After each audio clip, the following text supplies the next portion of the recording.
Colonel के मारे जाने के बाद पृथ्वीवासी आत्मसमर्पण कर देते हैं। जैक और पिंडोरा वासी सभी को वापस पृथ्वी पर भेज देते हैं, लेकिन कुछ लोग रुकते हैं जो शुरू से पिंडोरा के लिए वफादार थे। उनके साथ एक बच्चा भी रुकता है क्योंकि वो इतना छोटा था कि वो स्पेस ट्रेवल नहीं कर सकता था। उसका नाम स्पाइडर है और वो कर्नल का ही बेटा होता है। इधर जैक को कबीले का सरदार बना दिया जाता है। उसके 3 बच्चे हैं, बड़ा नितेम, दूसरा लोआक और लड़की टुक। साथ ही डॉक्टर कीरी के भी एक बेटी होती है। वो लोग उसका नाम भी कीरी ही रखते हैं। जैक और उसका परिवार कीरी को गोद ले लेता है। ये सभी साथ हंसते खेलते बड़े हो रहे होते हैं। इनके साथ स्पाइडर भी बहुत अच्छे से घुल मिल जाता है। वो उनको अपने परिवार के जैसा ही मानता है। लेकिन जैक की पत्नी नितेरी, जिसको वो अपने दुश्मन कर्नल के बेटे होने की वजह से पसंद नहीं करती, जैक अपने बड़े बेटे को शिकार करना सिखाता है। अब वो पल जैक के लिए बहुत इमोशनल होता है। इनका समय खुशियों से बीतने लगता है। तभी एक रात अचानक से जैक और नितेरी को आसमान में शिप दिखाई पड़ते हैं। दोनों घबरा जाते हैं और वो सभी शिप उतरने से पहले ही उनके जंगल और जानवरों को जला डालते हैं। इतनी ज्यादा तबाही देखकर जैक परेशान और नितेरी टूट जाती है। इस बार वो पहले से भी कहीं ज्यादा तादाद में मशीनरी लाते हैं। फिर 1 साल बीत जाने के बाद पृथ्वीवासी कर्नल का क्लोन एक अवतार में बना लेते हैं, जिसमें वो उसकी सारी याददाश्त डाल देते हैं। पर उसको ये याद नहीं रहता कि वो मरा कैसे था, क्योंकि उसकी वो सारी यादें कर्नल खुद वीडियो में सेव करता है जब वो जिंदा था।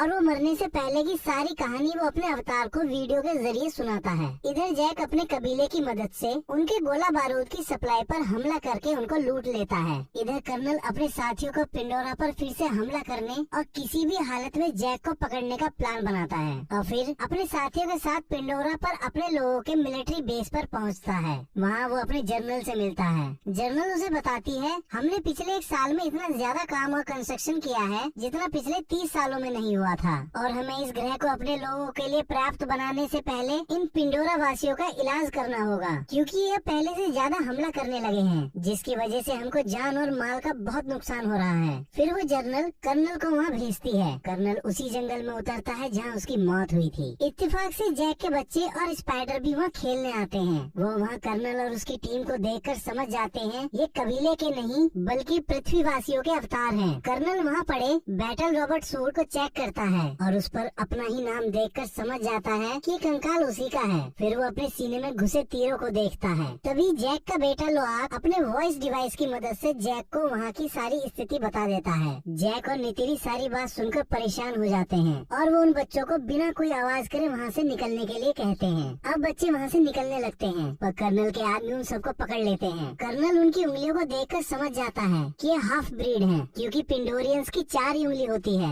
और इनकी 5 थी। कर्नल लोआक को देखकर पहचान लेता है कि ये जैक का ही बेटा है, लेकिन स्पाइडर कर्नल को देखकर अजीब सा महसूस करता है। अब कर्नल लोआक से उसके पिता के बारे में पूछता है पर वो उसको कुछ नहीं बताता। तो कर्नल जैसे ही कीरी को मारने जाता है तो स्पाइडर भड़क जाता है। कर्नल उससे उसका नाम पूछता है, वो अपना नाम बताता है। तो कर्नल को पता चलता है कि स्पाइडर उसी का बेटा है। वो उससे पूछता है, उन्होंने तो सबको पृथ्वी पर वापस भेज दिया था, तो तुम क्यों नहीं गए? तो स्पाइडर बताता है, मैं बच्चा था और इतने छोटे बच्चे स्पेस ट्रेवल नहीं कर सकते थे, इसलिए। फिर कर्नल जनरल को अपनी लोकेशन बताता है। जनरल उससे 10 मिनट में वहाँ पहुँचने को बोलती है। इतने कर्नल अपनी आखिरी समय का रिकॉर्डेड वीडियो देखता है जो उसे अपने बैटल रॉबर्ट सू की मेमोरी में मिला था। अब उसको पता चलता है कि वो आखिर कैसे मरा था। अब कर्नल जनरल के आने का इंतजार करता है पर उससे पहले ही जैक और नितेरी वहाँ आ जाती है और फिर उनकी कर्नल और उसकी टीम के साथ लड़ाई होती है, जिसमें वो अपने बच्चों को बचा लेते हैं। पर एक धमाके के प्रेशर से स्पाइडर बेहोश हो जाता है। कर्नल उसको उठाकर अपने साथ ले जाता है। कीरी रोते हुए जैक से कहती है कि वो स्पाइडर को ले गए हैं। जैक उसको गले लगाकर उसकी हिम्मत बांधता है। इधर जनरल स्पाइडर को टॉर्चर करके उन सभी का पता पूछती है पर स्पाइडर उसको कुछ नहीं बताता। कर्नल को ये सब अच्छा नहीं लगता कि वो उसको इतना ज्यादा टॉर्चर कर रही है, तो अचानक से उस टॉर्चर को रोक देता है। उस टॉर्चर की वजह से स्पाइडर की नाक से खून निकल आता है। अब कर्नल जनरल से कहता है कि ये मुझे जानता है, मैं अपने तरीके से इससे बात उगलवा सकता हूँ। तो जनरल उससे कहती है, ये तुम्हारा बेटा नहीं है, और कहकर वहाँ से चली जाती है। पिंडोरा पर जैक अपनी पत्नी से कहता है कि अब हमको ये जगह छोड़नी पड़ेगी क्योंकि स्पाइडर कर्नल के पास है और वो उसे सब उगलवा लेंगे। नितिरी वहाँ से जाने से मना करती है तो जैक उसे समझाता है कि वो सिर्फ मेरे और तुम्हारे लिए ही यहाँ आए हैं और अगर हम यहाँ रुके तो सारे कबीले को खत्म कर देंगे। इस बात को समझती हुई वो रोती हुई जैक के गले लग जाती है और चलने के लिए मान जाती है। इधर कर्नल स्पाइडर से बात करने आता है। वो स्पाइडर को अपना लॉकेट देता है। स्पाइडर उसे देखते ही तुरंत फेंक देता है। असल में वो अपने पिता से नफरत करता है क्योंकि वो जानता है कि उसके पिता ने लोगों पर बहुत अत्याचार करे और बेगुनाहों को जान से मारा है। कर्नल स्पाइडर से कहता है, मैं चाहता हूँ तुम बस मेरे साथ चलो, इससे तुम यहाँ बंद ही नहीं रहोगे और मैं तुम पर किसी बात का दबाव भी नहीं दूंगा। अगली सुबह जैक अपना पद त्याग करके अपने परिवार को लेकर वहाँ से चला जाता है और बहुत दिनों तक एक लंबा सफर तय करने के बाद मिटकानिया लीफ आइलैंड पहुँचता है। उस आइलैंड पर रहने वाले कबीलों का रहन सहन उन लोगों से बिल्कुल उलट होता है। वो कबीला आसमान की जगह पानी के अंदर का शिकारी होता है। उस कबीले के लोग जैक और उसके परिवार का मजाक उड़ाते हैं क्योंकि उन सब के मुकाबले जैक और उसके परिवार की पूंछ बेहद पतली होती है, हाथ भी पतले होते हैं और उन सब के सामने वो बहुत कमजोर दिखाई पड़ते हैं। तभी उस कबीले का सरदार अपनी पत्नी के साथ वहाँ आता है और वो जैक से पूछता है, तुम यहाँ क्यों आए हो? जैक कहता है, हम यहाँ आपके कबीले में शामिल होने आए हैं। तो सरदार उससे कहता है कि तुम जंगली वासी हो और हम पानी के, तुम्हारी कोई भी कुशलता यहाँ काम नहीं आएगी। जैक कहता है, हम जल्दी सीख लेंगे। तभी सरदार की पत्नी बोलती है, ये हमारे जैसे पानी में तेज नहीं तैर सकते। और कीरी और बच्चों का हाथ देखकर कहती है, ये कोई सच्ची पैदाइश नहीं है, इनके शरीर में शैतान का खून है। तो जैक उसको अपना हाथ दिखाता है और कहता है, मेरे भी वैसे ही हैं और माँ एवा ने मुझे जीवन दान दिया है, उन्होंने ही मुझको कबूल किया है और अब मैं तुम में से एक हूँ। तभी नीतीरी बताती है, तुम सब जानते हो कि मेरे पति ने अपने दम पर पृथ्वीवासियों को हराकर हमारे कबीले को बचाया है। तो सरदार की पत्नी कहती है, और तुम अब खुद को छुपाते फिर रहे हो। जैक दोनों को शांत कराता है। तो सरदार जैक से कहता है, मैं तुम्हारी लड़ाई यहाँ तक नहीं लाना चाहता। तो जैक कहता है, मैं यहाँ लड़ाई नहीं बल्कि अपने परिवार को सुरक्षित रखने के लिए यहाँ आया हूँ। सरदार उनको वहाँ रहने की इजाजत दे देता है और अपने लोगों से कहता है, इनको भी अपने भाई और बहनों के जैसा समझो, इनको एक बच्चे के जैसा समझकर हमारे सारे तौर तरीके सिखाओ, इन्हें तैरना सिखाओ जिससे ये अपने आप को बेकार न समझे। और फिर अपने बेटे और बेटी को उनकी जगह दिखाने को कहता है। अगले दिन सरदार के बच्चे जैक के बच्चों को पानी के अंदर ले जाते हैं और वो देखते हैं कि वो ज्यादा समय पानी के अंदर नहीं रुक पा रहे। वो उनकी तैरने में उनकी बहुत मदद करते हैं और उन्हें सारे तरीके बताते हैं। उसके बाद वो अपने पानी के जीवों को बुलाकर उनसे लोआक का बंधन करवाते हैं और उसको राइड करना सिखाते हैं। कबीले का सरदार वो सारी ही बातें जैक को भी सिखाता है। सरदार की लड़की ओआक को सांस खींचना और देर तक रोकना सिखाती है। जैक के बच्चे पानी के अंदर बहुत मजा करते हैं, उन्हें एक नई दुनिया दिखाई देती है। कीरी उन सबको महसूस करती है। इधर कर्नल स्पाइडर को लेकर पिंडोरा की सबसे ऊंची पहाड़ी पर पहुंचकर अपने लिए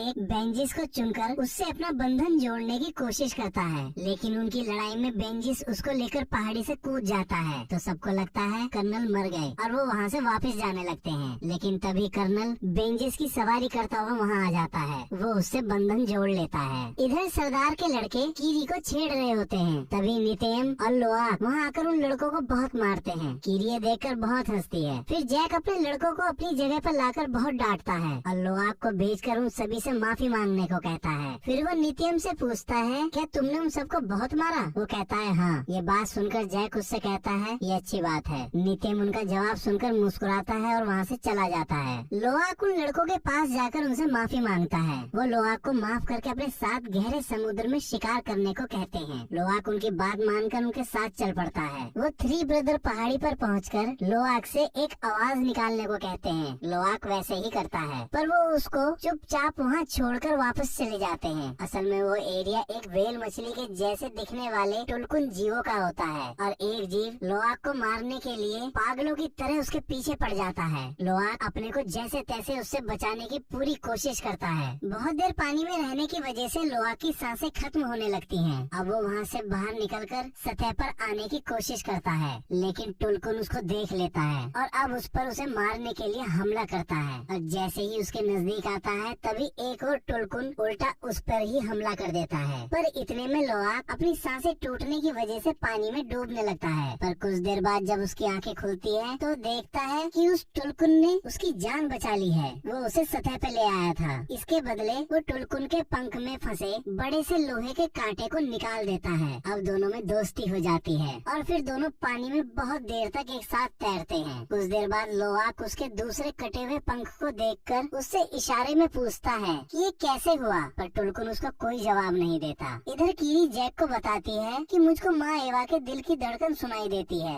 क्या मैं पागल हो गई हूँ? जैक उसे समझाता है। तभी नित्यम सरदार के लड़के को लाता है और दिन भर की सारी बात बता देता है। है। अब वो लोग लोआक को ढूंढने निकलने ही वाले होते हैं, तभी लोआक टुलकुन को वापस भेजकर घर आ जाता है और सारी गलती अपनी बताकर सरदार के लड़के को मार खाने से बचा लेता है, जिसकी वजह से उन दोनों में बहुत अच्छी दोस्ती हो जाती है। अगले दिन वो सरदार के बच्चों को सारी बात बता देता है और उनसे उसके कटे हुए पंख का भी जिक्र करता है। सरदार की लड़की समझ जाती है और कहती है कि उसका नाम पायकन है और उसको उसके परिवार ने बेदखल कर रखा है, क्योंकि सभी बताते हैं कि वो खूनी है। उसने हमारे कबीले और अपने साथी टुलकुन को भी मारा है, लेकिन लोआक उनकी बात नहीं मानता और कहता है वो मेरा दोस्त है और वहाँ से कहकर चला जाता है। अगले दिन सरदार की लड़की उनको अपने पुरखों के मंदिर को दिखाती है, फिर अपने कबीले के जीवनदायिनी पेड़ को दिखाती है जो पानी के अंदर होता है। कीरी उससे अपना बंधन करती है तो उसे अपनी माँ दिखाई देती है। वो उसे गले लग के रोने लगती है और पूछती है मैं सबसे अलग क्यों हूँ और माँ एवं मुझसे क्या चाहती हैं? मेरे पिता कौन हैं? तभी अचानक कीरी को दौरा पड़ जाता है। वो बच्चे उसको वापस ले आते हैं। जैक उसके इलाज के लिए अपने दोस्तों को बुलाता है पर उनसे कुछ नहीं होता, तो सरदार की पत्नी उसका इलाज करके उसे ठीक करती है। तभी कर्नल के साथी उसको बताते हैं कि रेडार पर एक शिप देखा गया है और ये शिप वही था जिससे जैक के दोस्त कीरी को ठीक करने आए थे। कर्नल को एक लोकेशन मिल गई थी। अब कर्नल एक शिकारी शिप के कैप्टन और उसके क्रू के साथ मैटकाइना रीफ के लिए निकल पड़ता है। इधर रीफ में सारे टुलकुन अपना चक्र पूरा करके वापस आते हैं। कबीले वाले उनके आने से बहुत खुश होते हैं। असल में कबीले वाले उनको अपने भाई और बहन ही मानते हैं। टुलकुन की सरदार अपने बच्चे को रोनाल्ड को दिखाती है। वो बहुत खुश होती है और कहती है उसका बच्चा भी जन्म लेने वाला है। इधर कर्नल उसके सबसे नजदीकी कबीले पहुंच जाता है और जैक के बारे में पूछता है, पर वो लोग कुछ नहीं जानते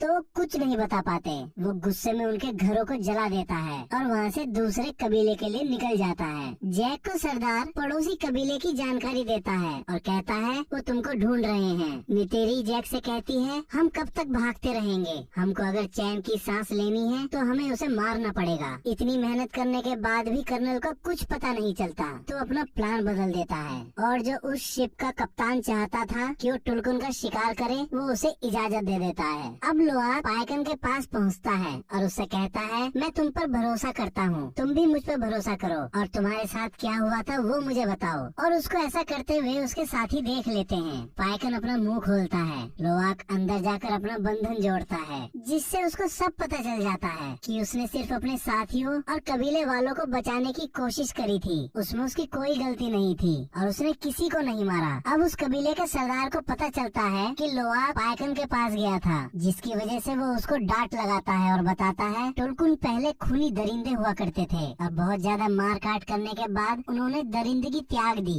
और शांति को ही अपने जीवन का मूल आधार बनाया। पर पायकन ने उनके नियम तोड़कर वापस दरिंदगी दिखाई तो उसको बरादरी से बेदखल कर दिया। लोआक उसको सच बताने लगता है पर जैक उसको बोलने नहीं देता। इधर कर्नल की टीम टुलकुन की सरदार पर ही ट्रैकर लगा देती है, क्योंकि वो अपने बच्चे की वजह से तेज नहीं तैर सकती थी। अब वो सारे शिकारी, अब वो कैप्टन बड़ी बेरहमी के साथ उसको घेर कर मार देता है और अपने शिप पर लाकर उसके दिमाग में ड्रिल करके पीले कलर का सारा तरल निकाल लेता है और वो बताता है कि ये तरल सबसे कीमती है और इतने से तरल की कीमत 660 करोड़ रुपए है और इसी के पैसों की वजह से ही कर्नल तुम अपना काम कर पा रहे हो। इधर कबीले वाले टुलकुन की लाश के पास पहुंचते हैं। सरदार की पत्नी उसे देखकर बहुत रोती है और बताती है कि ये मेरी आत्म बहन थी और इसने न जाने कितनी साइकिल पूरी करने के बाद अपने बच्चे को पाया था और वो वापस आकर लड़ाई का ऐलान करती है। लेकिन जैक उनको समझाता है कि अगर तुम उनसे लड़े तो वो तुम्हारा सब कुछ खत्म कर देंगे, उनको भी जिनको तुम प्यार करते हो।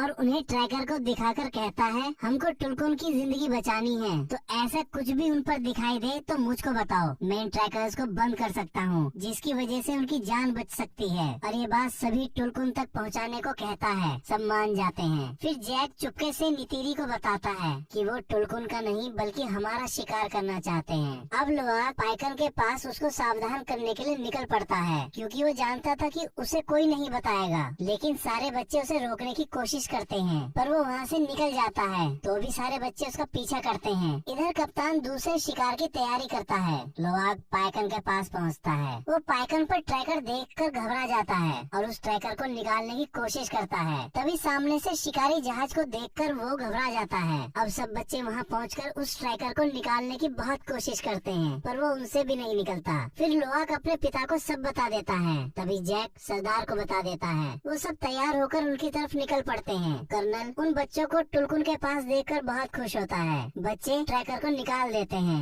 और उसे समुद्र में फेंक देते हैं और खुद भी समुद्र में अंदर छुप जाते हैं और पाइकन बचकर निकल जाता है। कर्नल छोटी सबमरीन से उनको पकड़ने का आदेश देता है। कुछ देर मशक्कत करने के बाद वो सरदार की बेटी और टुको जाल डालकर पकड़ लेते हैं। लोआक भी उनको छुड़ाने के चक्कर में पकड़ा जाता है। स्पाइडर ये देखकर उनके पास भागा आता है, पर वो लोग उसे पकड़कर वापस अंदर ले जाते हैं। कर्नल उन तीनों बच्चों को वहीं बाहर डेक पर बांध देता है और जैक से अकेले आने को बोलता है, नहीं तो बच्चों को मार देने की धमकी देता है। जैक खुद को सरेंडर करने को तैयार हो जाता है। पाइकन पानी के अंदर से लोआक को शिप पर बंधा देख गुस्से से पागल हो जाता है और समुद्र के अंदर पत्थरों को तोड़ने लगता है। अब वो उसको बचाने की ठानकर अपने सारे नियम फिर से तोड़कर शिप पर कूद पड़ता है और वहाँ सब कुछ तोड़ने लगता है। उसको देखकर शिप का कैप्टन उसका शिकार करने के लिए वहाँ आ जाता है और ये सब देखते हुए कबीले वाले भी लड़ाई में कूद पड़ते हैं। कप्तान पाइकन पर रॉकेट छोड़ता है, पर वो अपने सिर नीचे कर लेता है, जिससे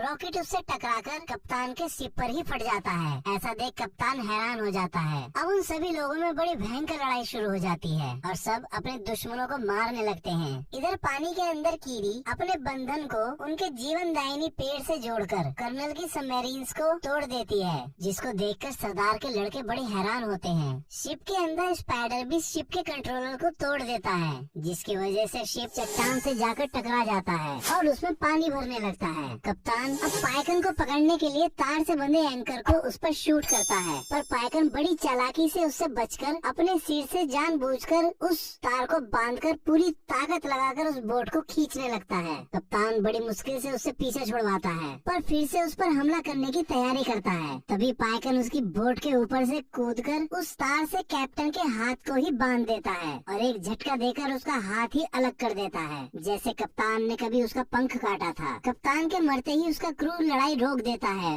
और वहाँ से जाने लगता है। अब कीरी जैसे ही सतह पर आती है, कर्नल उसे पकड़कर शिप के डेक पर ले आता है और उसको वहीं बांध देता है। टुक उसको देख लेती है तो सरदार की लड़की के साथ उसे बचाने शिप पर वापस चली जाती है, लेकिन वो टुक को भी पकड़ लेते हैं। शिप के दूसरी तरफ कर्नल नेतियम को भागते हुए गोली मार देता है। बच्चे बड़ी मुश्किल से उसे टापू पर ले आते हैं, पर वो बच नहीं पाता। नितेरी उसको मरा देख पागलों के जैसे चीखने लगती है और बहुत रोती है। तभी कर्नल जैक के वॉइस डिवाइस पर बात करता हुआ उसे बताता है कि उसकी छोटी बेटी उसके पास है। तो जैक नितेरी को संभलने को बोलता है और कहता है, हमें अपनी बेटी को बचाना है। नितेरी अपना धनुष उठाकर अपने बेंजिस पर बैठकर शिप की तरफ उड़ जाती है। जैक वहाँ शिप पर चुपचाप पहुंचकर धमाका कर देता है, जिससे वहाँ आग लग जाती है। नितेरी वहाँ पहुंचकर बहुतों को मार डालती है। उसका रौद्र रूप देखकर स्पाइडर भी डर के मारे छुप जाता है। इधर जैक चुपके से टुक को छुड़ा लेता है, पर कर्नल कीरी के गले पर चाकू रखकर उसके सामने आता है और कहता है, तुम नहीं चाहोगे कि